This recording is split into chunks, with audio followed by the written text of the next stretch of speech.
안녕하세요. 18번 문제풀이 시작하겠습니다. 18번 문제는 보기를 참고하여 가를 이해한 내용으로 적절하지 않은 것을 찾는 문제입니다. 여기서 가는 배를 매며예요. 보기가 주어졌으니 먼저 보기부터 살펴볼까요? 보기에서는 가의 시상에 대해 설명하고 있어요. 즉, 이 작품은 사랑이 시작되는 과정과 배를 매는 일의 유사성을 포착하여 이를 바탕으로 시상을 전개하고 있다는 것이에요. 그래서 우리는 이 작품에서 유추와 비유가 중요한 표현 방법이라고 배웠었죠? 그리고 보기에서는 시인이 바다와 밀접한 섬 출신이라 이러한 시상을 포착할 수 있었을 것이라고 이야기하고 있었네요. 그러면 사랑과 배를 매는 일의 유사성을 생각해보며 선택지를 하나씩 살펴보겠습니다. 먼저 선택지 1번 보겠습니다. 등 뒤로 털썩 밧줄이 날아온 것은 우연히 사랑이 시작된 것을 의미하겠군 이라고 하네요. 여기에 식구가 제시되어 있으니 가를 보면서 선택지의 적절성을 확인해 보겠습니다.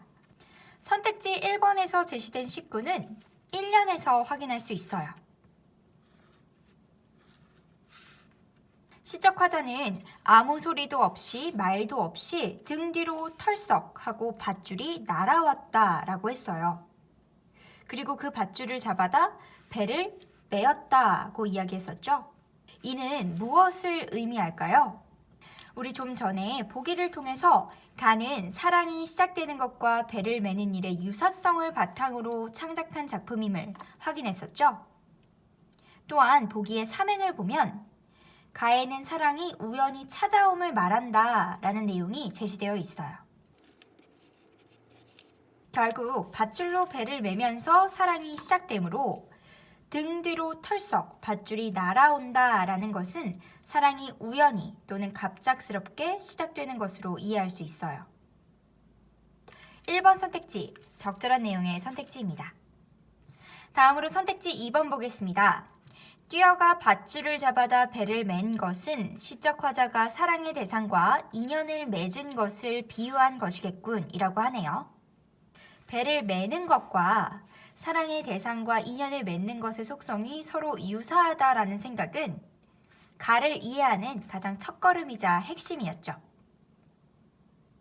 그래서 2번 선택지는 적절한 내용의 선택지입니다. 다음으로 선택지 3번 보겠습니다. 부둣가를 배경으로 삼은 것은 시인이 자라고 생활한 공간이 작품 창작에 영향을 끼친 것이겠군 이라고 하네요. 우리 가와 보기를 살펴보면서 선택지의 적절성을 판단해 보겠습니다. 가의 공간적 배경은 이연에 나타나 있다시피 배를 대는 곳인 부둣가예요. 그리고 보기에서는 시인이 덕적도 출신이라고 했어요.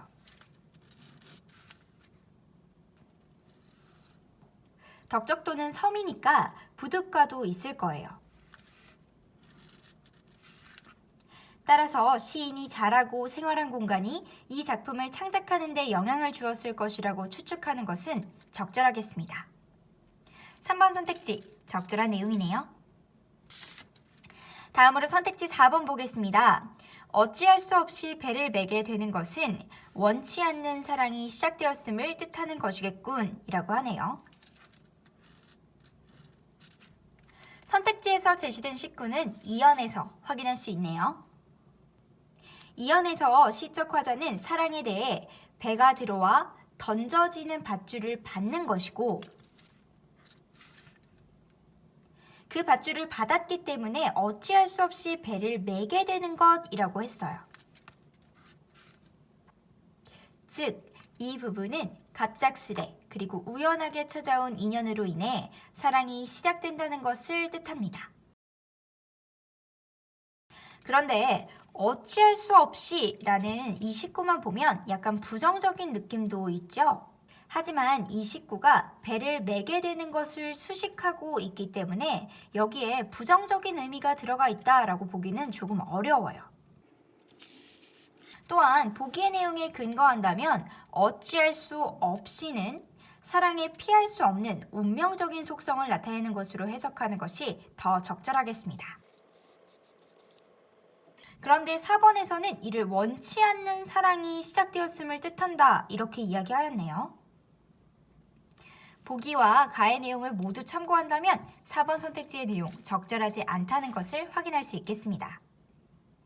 적절하지 않은 것을 고르는 문제였으니 4번이 정답이겠죠?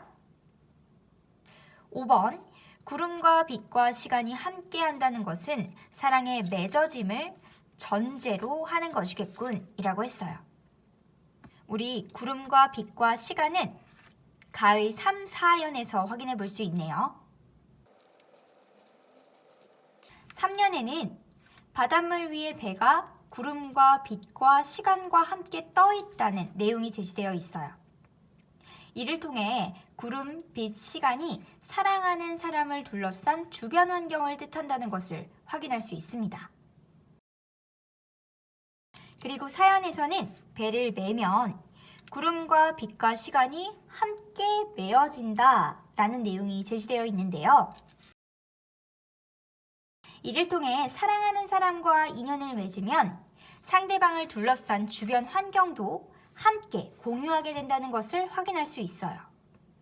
보기에서도 사랑은 사랑하는 대상뿐만 아니라 그를 둘러싼 구름과 빛과 시간까지 함께 맺어지는 거라고 했어요. 이러한 내용을 모두 정리해보면 구름과 빛과 시간이 함께하기 위해서는 사랑이 먼저 맺어져야 되겠죠? 따라서 사랑의 맺어짐을 전제로 해야 한다 라고 이야기하고 있는 5번 선택지는 적절한 내용의 선택지입니다. 18번 문제의 정답은 4번이네요.